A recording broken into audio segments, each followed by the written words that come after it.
2025 সালে উচ্চ মাধ্যমিক পরীক্ষার্থীদের বেনজিন ডাইজোনিয়াম ক্লোরাইডের উপর কি কি কোশ্চেন করতে পারে সে বিষয়ে আলোকপাত করা হচ্ছে।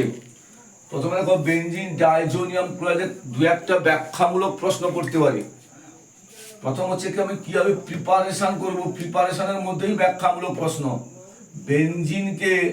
বেনজিনকে যদি আমি অ্যানিলিনকে যদি আমি 0°C থেকে 5°C NaNO2+HCl এর সঙ্গে বিক্রিয়া করি, তাহলে উৎপন্ন হবে benzene diazonium chloride. Benzene diazonium chloride. এখানে যে ব্যাখ্যামূলক প্রশ্ন, কেন বিক্রিয়াটি নিম্ন উষ্ণতায় করা হয়, তার কারণ হচ্ছে বেনজিন ডায়াজোনিয়াম ক্লোরাইড খুব দুঃস্থিত পদার্থ, সহজেই ভেঙে গিয়ে বেনজিন ডাইজোনিয়াম ক্লোরাইড সহজেই ভেঙে যেতে পারে। ভেঙে গিয়ে সে কি উৎপন্ন করবে? বেনজিন তৈরি করতে পারে। ফলে আমাদের যে আকাঙ্ক্ষিত পদার্থ বেনজিন ডাইজোনিয়াম ক্লোরাইড, সেটাও হচ্ছে আমরা নষ্ট পাবো না। কোশ্চেন নাম্বার 2, কেন অতিরিক্ত অ্যাসিড নেওয়া হয় না? অতিরিক্ত অ্যাসিড যদি না নিলে কি হবে? উৎপন্ন বেনজিন ডায়াজোনিয়াম ক্লোরাইড, উৎপন্ন বেনজিন ডায়াজোনিয়াম ক্লোরাইড, এই বেনজিন ডায়াজোনিয়াম ক্লোরাইড উৎপন্ন বেনজিন ডায়াজোনিয়াম ক্লোরাইড অতিরিক্ত অ্যানিলিনের সঙ্গে বিক্রিয়া করে ডায়াজো কাপলিং বিক্রিয়া তৈরি করতে পারে। ডায়াজো কাপলিং বিক্রিয়া করতে পারে, ফলে বেনজিন ডায়াজোনিয়াম ক্লোরাইডের অপচয় হতে পারে।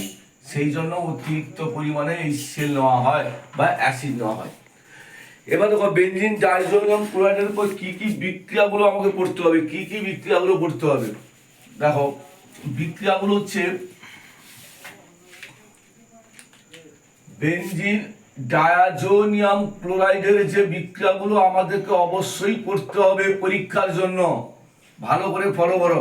দেখো, আমি যদি এখানে জল তাপ দিই, জল তাপ, তাহলে উৎপন্ন হবে ফেনল। জল তাপ দিই উৎপন্ন হবে ফেনল। পরীক্ষা করতে পারে অ্যানিলিন থেকে ফেনল তৈরি করো, তাহলে অ্যানিলিনকে আমি 0 থেকে 5°C কোথায় NaNO2+HCl দেবো, দিলে উৎপন্ন হবে বেনজিন ডাইজোনিয়াম ক্লোরাইড, তাকে জল তাপ দেবো।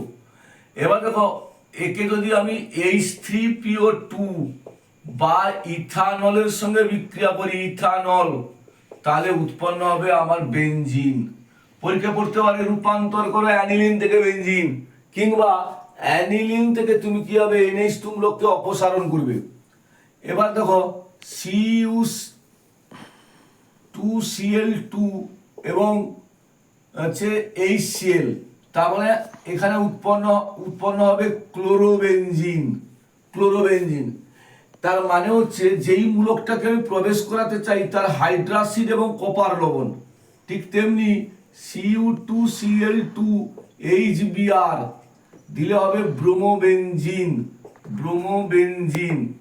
তেমনি CuCN HCN দিলে উৎপন্ন হবে সায়ানোবেনজিন, সায়ানোবেনজিন।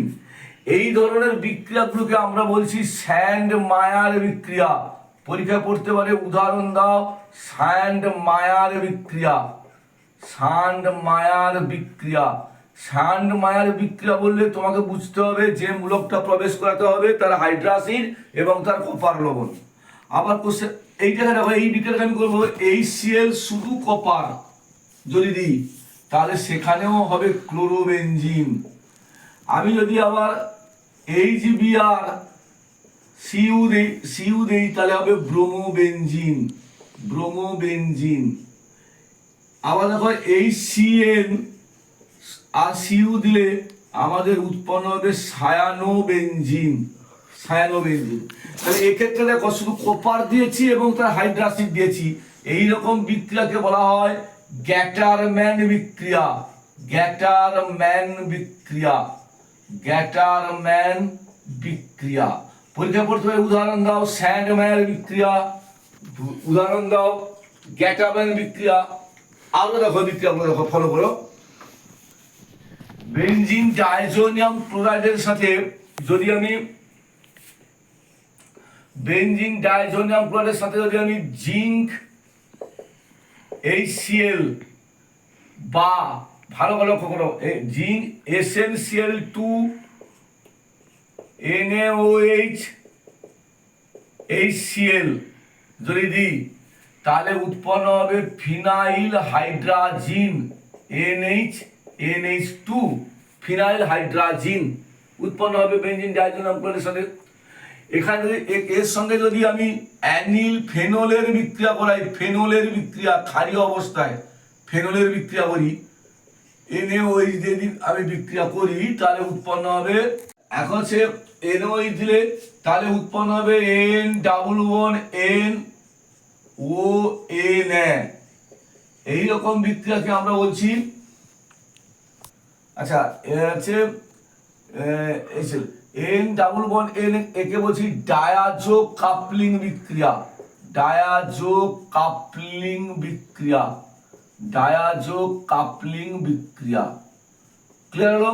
তাহলে পরীক্ষা করতে পারে ডায়াজো কাপলিং বিক্রিয়ার উদাহরণ দাও, তাহলে বেনজিন ডায়াজোনিয়াম ক্লোরাইডের উপর এই বিক্রিয়াগুলো করলেই তোমাদের কিন্তু পরীক্ষায় কোনো সমস্যা হওয়ার কথা নয়।